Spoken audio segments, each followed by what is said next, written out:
呢個應該係11蚊嘅，咁仲有豬油撈嘅，但係都係諗下都係算啦，都係要翻個腩汁清清地好過啦。咁至於呢個咧係中份嘅淨雲吞鮮啦，淨雲吞應該係18蚊，手價咧差唔多7萬蚊一平方米嘅，而且咧面積唔細喎，喐下咧都要600幾，差唔多700萬嘅，甚至乎咧面前呢啲睇上去溶爛爛，如果翻到去荔灣區，你估呢啲幾錢啦？19,000都夠膽啊！但係而家幾錢你又？佢哋除咗碟頭飯腸粉以外，其實就係真係仲會有甜品嘅，甚至乎連紅豆冰綠豆冰都有9蚊啊，楊枝甘露15蚊嘅咋。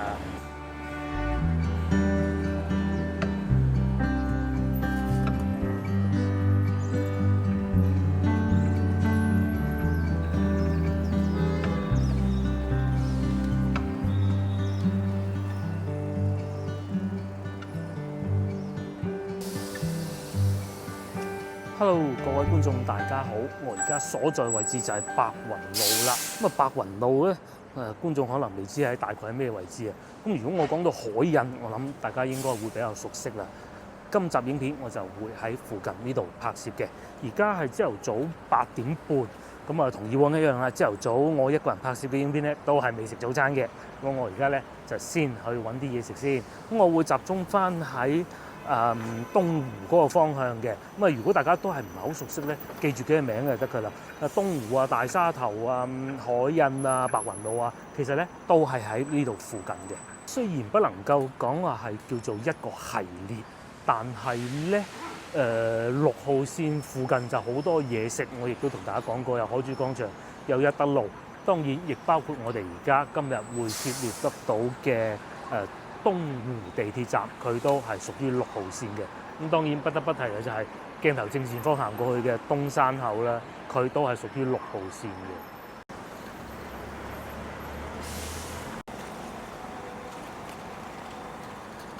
咁喺大沙頭呢度呢，我認為都係廣州其中一個好有生活氣息嘅地方。呢度以前係屬於東山區，而家合併咗就叫做越秀區啦。喺附近呢，嗰啲樓盤呢，其實都唔平㗎。譬如好似面前呢啲咁咧，好新好高又或者呢一棟亦都如是地點好靚嘅。咁點解會咁好？其實有個原因就係因為佢係好近大沙頭，大沙頭就係珠江邊，近珠江邊，固自然就唔平啦。如果等有機會咧，亦都會帶大家睇下附近樓價嘅。即使係好似呢啲一啲咁樣樣咧，呢啲就唔係話好新嗰啲屋咧，都唔會太平我斷估起碼要35,000蚊，又睇下我估得啱唔啱啦。咁另外不得不提嘅就係呢一個郵局，亦都係喺度開咗好多年㗎啦。近年亦都翻新過㗎啦。然之後前邊亦都有唔少銀行嘅。相比之下咧，我覺得呢邊嘅居住環境咧係好過五羊新城嘅。咁當然啦，每個人嘅要求都唔同，又可能做嘢嘅地方各種都唔同。咁同埋仲有咧，繼續往前行到盡頭就會見到電車總站係廣州其中一個都好歷史悠久嘅電車總站咯。咁雖然呢度附近啲樓盤好似幾貴，但係咧呢度啲市場又夠多。通常我哋去判斷一個地方啲物價高唔高，咁睇市場多唔多一多價錢就平㗎啦。好啦，話咁快咧，我哋就睇到一個啦。講下附近嗰啲東山水暖係有上角嗰個82,300蚊一平方米，勁東湖新村即係先頭我哋經過嗰度啦，都要53,000均價。咁海印花園啦，仲誇張，74,000蚊。東村大廈就遠啲㗎啦，71,000。大沙頭大院啦，呢個睇上去平啲如果呢啲屋咧擺翻到去荔灣區，我諗100出頭都得㗎啦。呢度係賣緊31,500，即是話平均差唔多5萬幾6萬蚊一平方米，係嘛？好鬼貴嘅屋。比如好似面前呢啲地方行過去咧，就係我先頭講嗰啲樓盤啊，咁啊嗰啲9層樓嗰啲都咁貴啦，呢啲咧8萬幾蚊啊，真係誇張。咁啊矮層呢啲咧就肯定睇唔到㗎啦，但係如果流向係啱嘅話咧，其實如果高層嘅屋咧係可以望到珠江邊嘅，咁所以咁貴就係有原因。喺呢度行過去係一個市場嘅。咁啊，我亦都輕輕帶大家過去睇睇。咁至於鏡頭正前方呢度一路行過去咧，先至係大沙頭。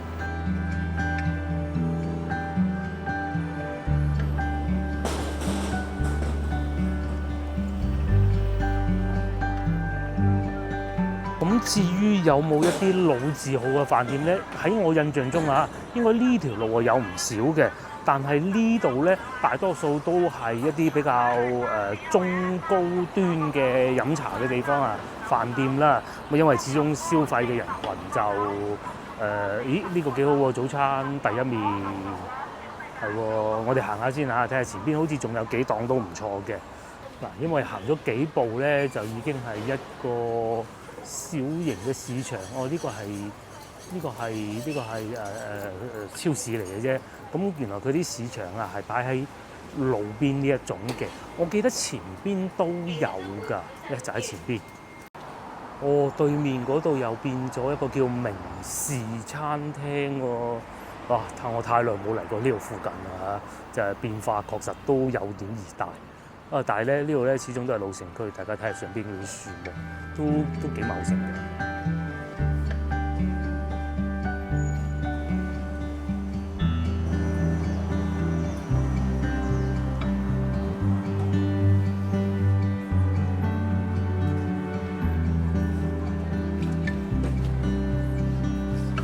附近咧就簡單同大家睇過，咁當然呢個區域咧仲未到地鐵站附近，仲有點而距離嘅。咁嗱，大家都睇見啦嚇，確實咧好多市場啊嚇。咁啊，我冇去睇價錢，因為我都唔係買，下次可以同個老婆嚟下嘅。我記得咧以前啊有親戚曾經喺呢度住過，但係邊棟樓我梗係唔知啦，係咪先？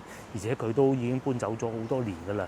但係當時咧過嚟同佢拜年都覺得哇呢度〜好似好同廣州其他嗰啲住嘅地方唔同嘅噃，咁據說啊嚇，我唔知我手頭上資料有冇記錯啦，係為數不多啊喺呢度同埋五羊新城咧係交俾一啲香港嘅設計師設計嘅，就用香港嘅屋苑，當時係1980幾啊，我講嘅方式去運作嘅，大概就係咁啊，所以咧感覺上。當時呢度同廣州其他地方就唔係太一樣，咁啊可能正因為咁住喺呢度都雖然唔算得上係叫做非富即貴，但係確實同嗰啲拆遷戶係有唔同嘅。但係即便如此咧，嗱都係有一啲比較傳統嘅市場，就唔係嗰啲入到去商業大廈上邊嗰啲市場嚟嘅噃。咁又有擺喺戶外嘅喎，但係城管哥哥咧就都係要出手嚟管理一下嘅。至於我依家咧就過去食個雲吞麵先。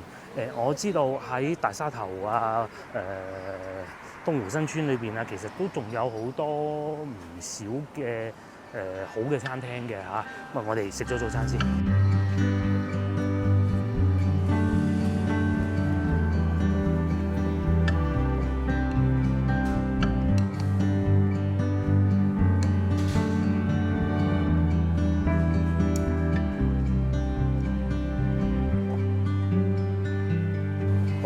我咧就揾到座位啦，亦都點咗嘢食啦。講下有咩食先啦。首先佢哋都係食雲吞麵嘅第一面。咁最出名梗係五寶雲吞麵，不過呢個包需要啲時間，所以我要咗鮮蝦淨雲吞同埋一個腩汁撈麵嘅咧。呢個應該係11蚊嘅。咁仲有豬油撈嘅，但係都係諗下都係算啦，都係要翻個腩汁清清地好過啦。咁至於呢個咧係中份嘅淨雲吞鮮啦，淨雲吞應該係18蚊嘅。咁我覺得咧第一面咧喺連鎖嘅品牌裏邊咧，喺廣州個大眾化嗰啲啊，唔係啊100蚊食個雲吞麵嗰啲裏邊咧，數一數二嚇，有一兩間喺我心目中係可以同佢與之不敵連鎖嗰啲，我講清楚啊嚇。但係咧就分店冇咁多，呢個咧就分店係多啲嘅。嗱，佢嘅竹升麵咧係夠爽口彈牙嘅，咁硬就梗係硬，韌就梗係韌，因為食竹升麵你都係欣賞呢一種口感嘅啫嘛。未至於到又好似我之前所講咁有橡筋嗰種感覺。咀嚼一段時間之後咧，佢就會可以吞得到㗎啦。咁確實係幾好㗎。不過咧嗱，講翻轉頭啊，邊間我就唔講啦。近期我食過一個竹升麵好好嘅，就係中山嗰間。真係 very good。咁呢一個咧未夠嗰個好，講真嘅啊，真嘅啊，但係都已經係唔錯嘅啦。腩汁係好味嘅，不過咧亦都有一個小問題嘅，其實我自己原因嘅，我唔中意喺啲撈麵上邊有蔬菜嘅咁，因為我好衰，人哋俾條菜你咧又話唔好又話食，點解唔好咧？出汁出咗水咧，搞到啲麵咧又會有一種好似俾牛腩湯麵咁嘅感覺咯。咁其實都冇問題嘅，我覺得腩汁係會好啲。如果係豬油咧咁就出事啊！咁你好細心咁啊，慢慢撈翻勻佢，索爆啲腩汁。咁其實又幾好味嘅。咁同埋個腩汁係好味，搞到咧我好期待佢哋嘅牛腩麵添嘛嚇，但係咧我見到好似冇牛腩粉。咁曾經有一段時間我係好中意食佢哋啲雲吞嘅，嗰陣早都5、6年啦，踢完波啊咁啊翻屋企梗係肚餓啊嘛，經過屋企附近嘅一個分店啊買一份咁嘅。我認為咧喺廣州啊一啲連鎖式嘅雲吞麵鋪咧，而又坐得咁舒服，有咁嘅出品質素，然之後咁嘅價錢咧，其實第一面確實真係。首先咧，佢個外皮啊個皮雲吞皮都係厚皮嗰種嘅，就唔係話我哋去到增城或者中山食到嗰種嘅。咁啊有蝦嘅，同埋見到有蟹子嘅肉咧，就唔算話剁到好碎或者好唔碎嗰種，就比較適中。同埋咧夠緊實啊！大家見到我玩到咁樣兜嚟兜去，都冇話散開嘅。同埋咧可能啊我講，因為我係而家係朝頭早啊，佢湯底咧就未算話好鹹。咁當然會唔會係師傅好有心思一路 keep 住佢冇咁鹹？因為時係晏晝會鹹啲，咁就不得而知啊。鹹咪飲少啖啦。我話食飽飽啦，大家睇順我一點咧。唔好意思，我係仲未食飽飽嘅。好食啊歸好食，份量真係少啲，尤其個麵。咁都帶大家喺附近行下啦。咁除咗先頭我哋去嗰間以外咧，其實附近都仲有幾多幾好嘅小食店嘅，主要係小食店為主。飲茶我覺得呢度好似少啲。嗱，呢度嘅市場咧，大多數都好似對面嗰啲錢大媽咁㗎。佢唔係話一入去咧有個好大嘅市場俾你慢慢買，而係好似呢啲咁樣咧租一個鋪頭仔，同隔離嗰啲咖啡店啊一樣咁大咁細嘅啫。咁啊，但係咧都係有盛佳超市嘅。對面啊盛佳超市其實都係唔錯。咁啊諗唔到咧呢度都仲有咖啡店嘅喎，好似我上次嚟都仲未有嘅。咁啊再嚟咧就開始進入以前我講以前嚇。海印呢度最出名嘅地方咧就賣手提電話、賣電子產品嘅。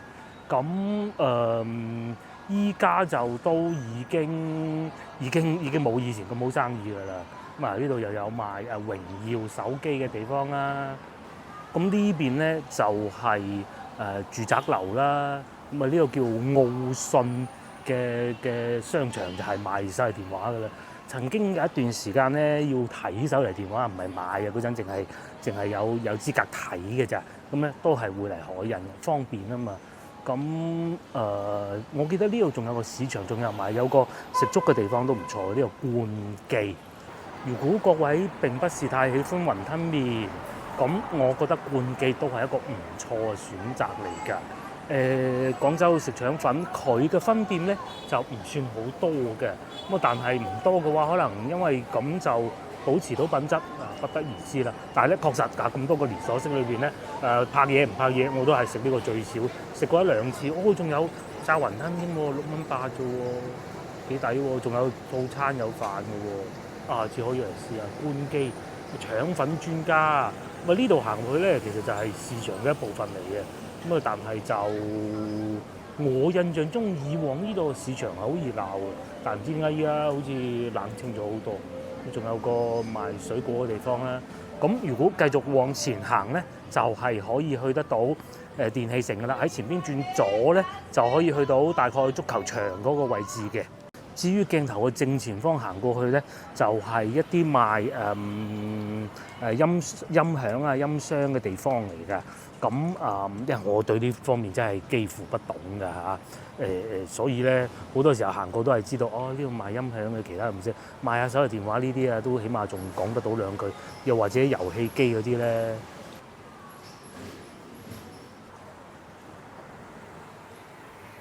咁而家賣手提電話嘅地方，大多數都變成一啲賣下啲周邊配件啊，又或者維修嘅地方咯。咁啊係啦，嗱呢度以前咧都仲有飲茶嘅，依家咧連飲茶都接埋啦。咁啊附近咧，真係除咗住係比較多比較貴以外咧，其他產業都真係不怎麼樣。好處就係夠安靜咯，同埋呢度咧就係早幾年啊，而家我行緊呢條路咧係整路啊，整到爛晒啊，行車咧幾乎鋪都係會塞車嘅。咁啊而家就整好咗好多㗎啦，就唔會話有車經過好麻煩嘅。咁附近停車都方便嘅，咁但係當然啦，梗係好貴啦。咁同埋有咁貴嘅樓盤，就梗係有比較好嘅學校啦。大家見到面前呢個係廣州市第16中學，其實唔係嘅，以前好似係79中學，我唔記得有冇記錯啦嚇。咁啊而家已經合併成為呢個16中學啦。咁啊16中學梗係好嘢嚟㗎啦，係咪？咁啊所以附近樓價都有幫助嘅。如果繼續往前行，就會去到大沙頭小學。咁其實今集影片咧係一位觀眾要求我過嚟拍攝嘅，但係佢要求拍攝嘅一個地方咧已經係揾唔到啦。咁我亦都冇必要再花時間去話揾佢出嚟，揾到喺邊。但係大沙頭小學咧確實還做嘅嘢。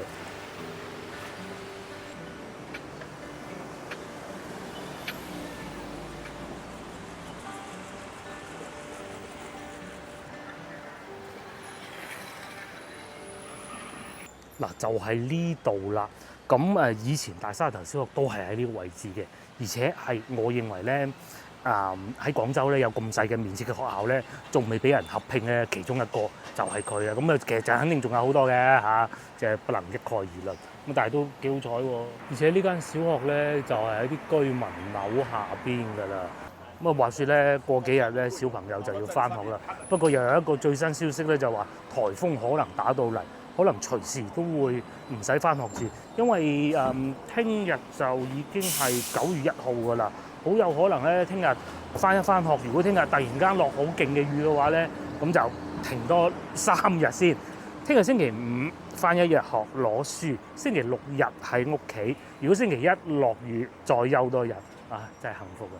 如果話先頭我哋經過嗰啲咧，都係居民區同埋賣下啲電子產品啊、相機嘅，咁對於遊客嚟講咧，最佳嘅方案咧就係去前邊啦。前邊就已經可以去得到大沙頭碼頭嗰度噶啦。咁而家已經係一個遊客嘅碼頭，就唔會話有船運啊各種運輸嘅。咁喺嗰度咧仲可以飲茶。我哋等陣先過去嗰邊，我哋行埋呢度先。我而家所在位置就係大沙頭路啦。正如好似上一集所講啦，如果大家咧對於珠江夜遊呢個活動係好感興趣嘅話咧，咁又咁啱喺呢度附近住喎。其實咧呢個酒店咧亦都係唔錯，佢個店名咧就叫做珠江夜遊站東湖地鐵站珠江夜遊碼頭店啦，日米酒店。嗱，我check咗一下價格啦。譬如話最快，我今晚就要住啊，202蚊啫。咁如果幸運嘅話咧，我應該唔會嘅，係望唔到江景嘅。咁但係呢度出去碼頭咧，就真係一步之遙啦。當你喺呢個珠江夜遊遊到幾點？12點好未夠夜啦，一落船行過嚟呢度就係酒店啦。咁啊，同埋咧，仲有喺呢度行翻出去咧，如果朝頭早起得夠早嘅咧，仲可以飲埋個早茶添。去嗰度飲早茶，我真係極力推薦，極力推薦。就係廣州好水上茶居，佢就唔同我哋上次去天字碼頭嗰種嘅，佢呢一個咧係唔喐嘅條船。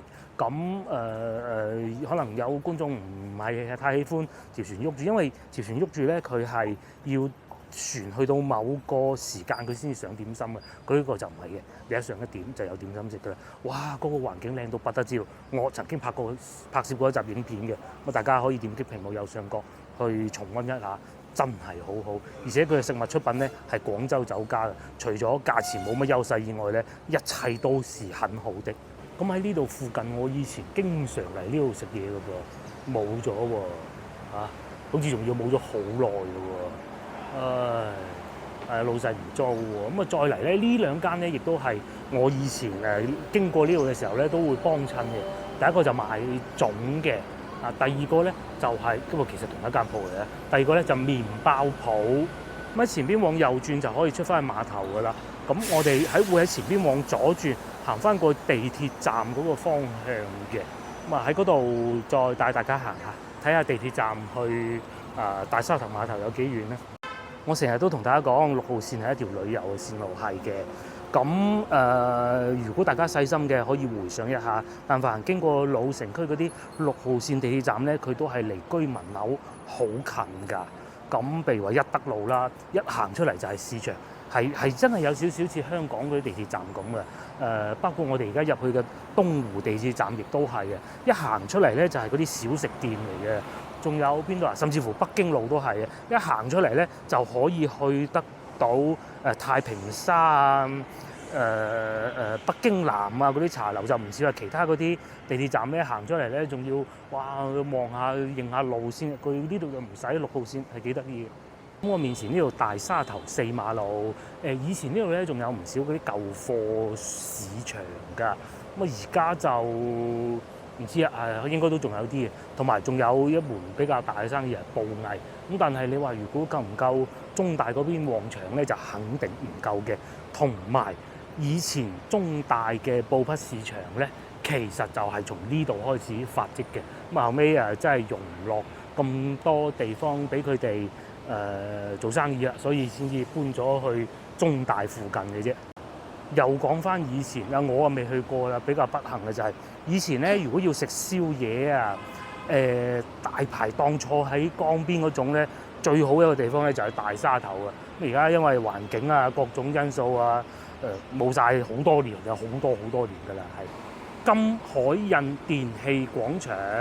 咁前邊咧上邊就係呢啲居民樓，睇下1、2、3、4得5、6層㗎咋，唔似話嗰啲越秀舊城區嗰啲咧有起碼9層啦佢得6層嘅啫。咁同埋咧呢度竟然其實仲有一個上市公司嘅總部喺前邊嘅，因為我都去過同佢哋洽談業務，就係海印集團啦，就喺前邊呢個位置嘅，好唔起眼㗎。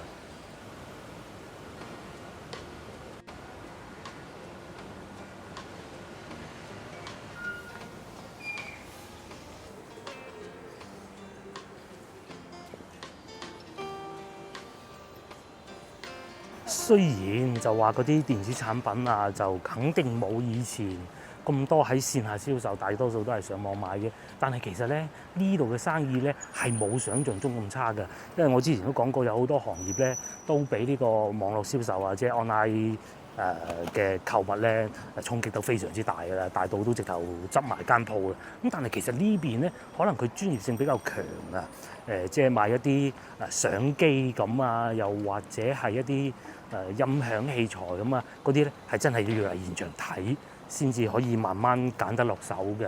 而且嗰啲喐下都幾萬，甚至乎10幾萬，你 online 買真係唔係好合適嘅。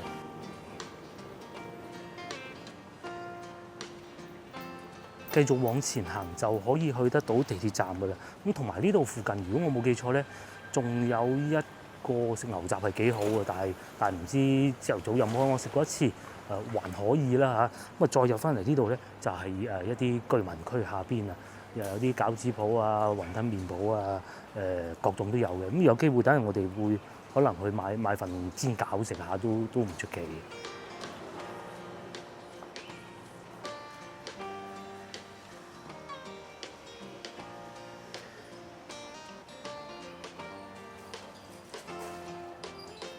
同埋咧呢度好得意㗎，咁啊話説咧嗰啲中學啊、小學好多都會合併，你突然間可能會喺譬如話芳村咁揾到咩荔灣區乜小學，咁其實佢原先喺西關㗎嘛，呢度又係好得意嘅。越秀居淘金幼兒園，眾所周知淘金其實喺淘金㗎嘛嚇，咁佢有一個分校啊，竟然嚟咗呢度，好得意。咁啊呢個唔係重點，重點咧係地鐵站就喺前邊呢個位置啦。咁喺呢度行翻出去咧，就可以去得到外邊應該係東湖路嚟嘅，如果冇記錯就咁啊，就係好近啲居民區，一上嚟就可以有停單車啊、步行啊，就可以去得到居民區嘅一個地鐵站啦。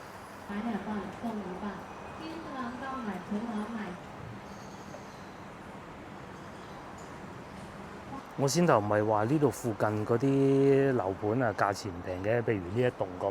咁啊，如果根據地圖顯示冇搞錯咧，佢應該叫龍湖大廈。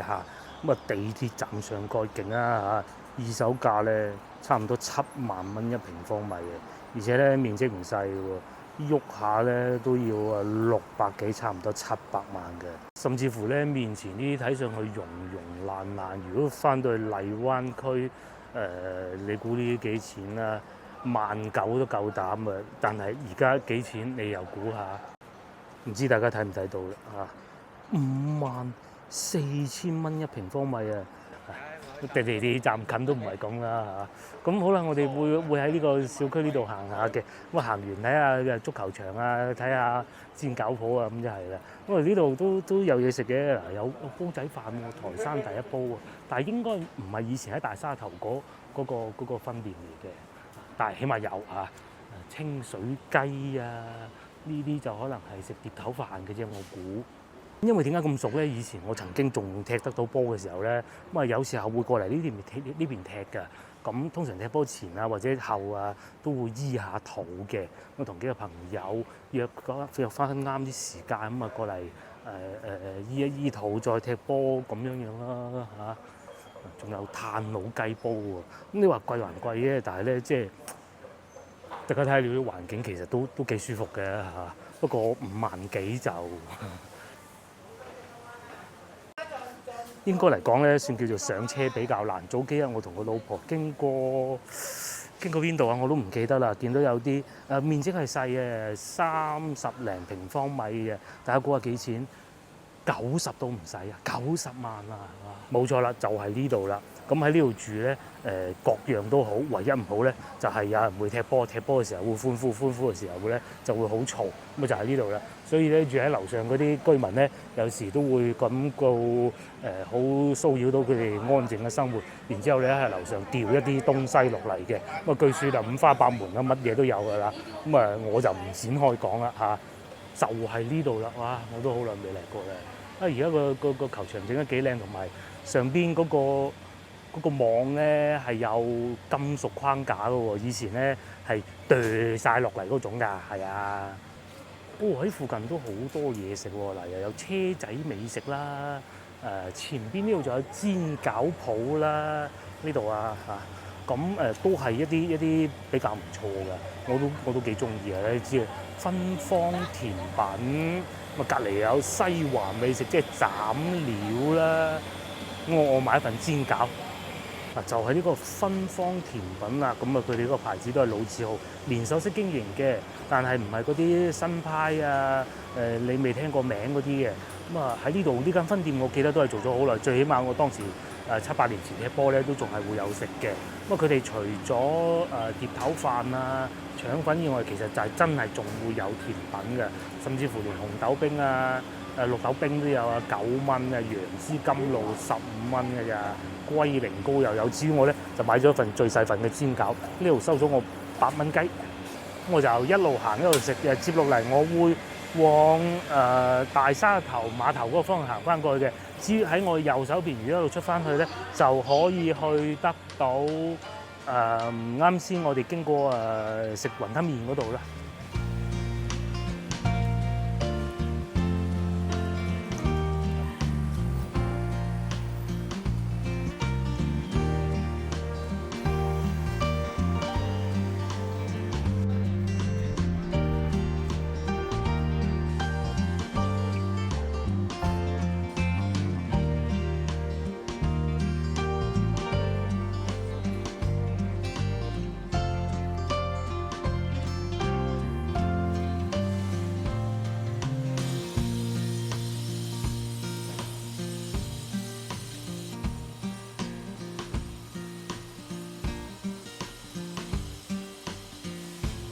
好啦，經過不遠咧，我哋就終於嚟到呢個公園啦。咁啊，如果我冇記錯個名，應該大沙頭碼頭公園啦，應該都係咁叫嘅。因為咧喺呢度就已經係大沙頭碼頭噶啦。咁去珠江夜遊碼頭咧喺前少少呢個位置嘅。咁啊，呢度係飲茶嘅呢個位置。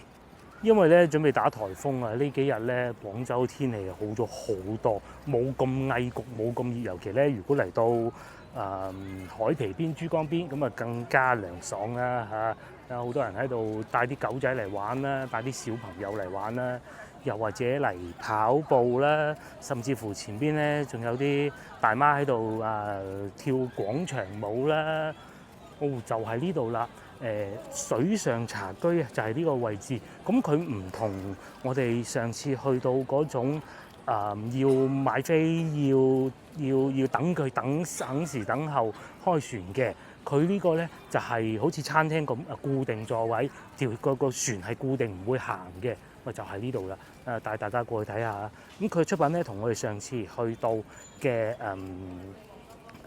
水上茶居其實係同一個出品嚟嘅，而且咧兩個地方都好近啊！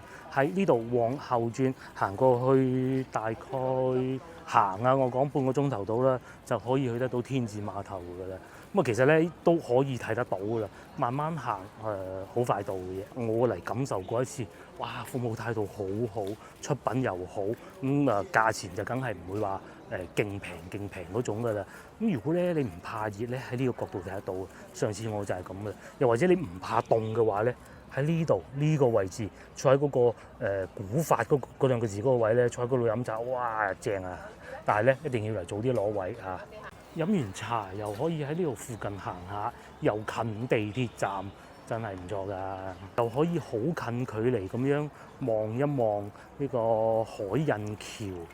除咗珠江橋咧，我認為咧真係海印橋係算比較有特色㗎啦。廣州幾條橋，因為佢用索引橋嘅，就係呢個啦。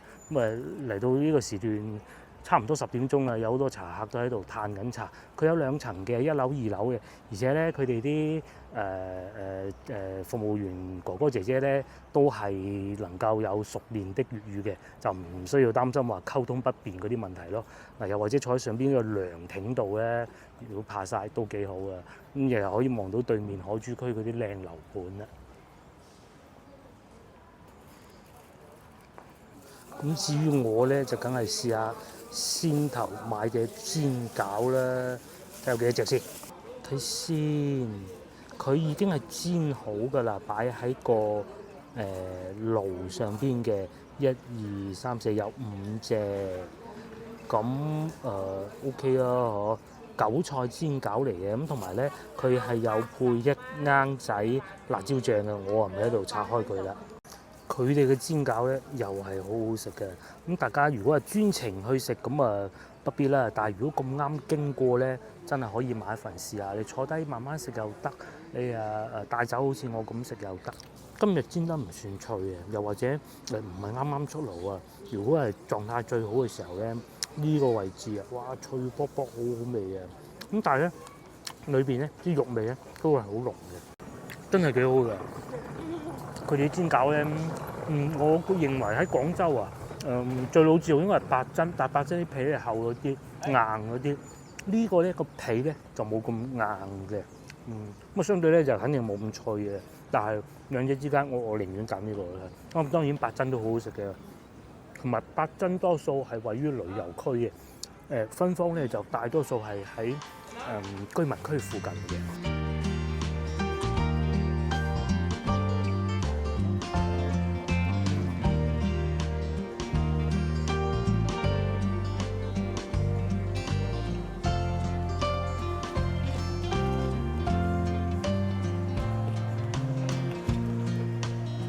好啦，今集影片咧亦都到呢度為止啦。咁如果大家喜歡我嘅影片咧，幫忙 share 俾你嘅朋友，或者點個 like，咁約定各位觀眾下集見啦。我都係時候要翻去啦，拜拜。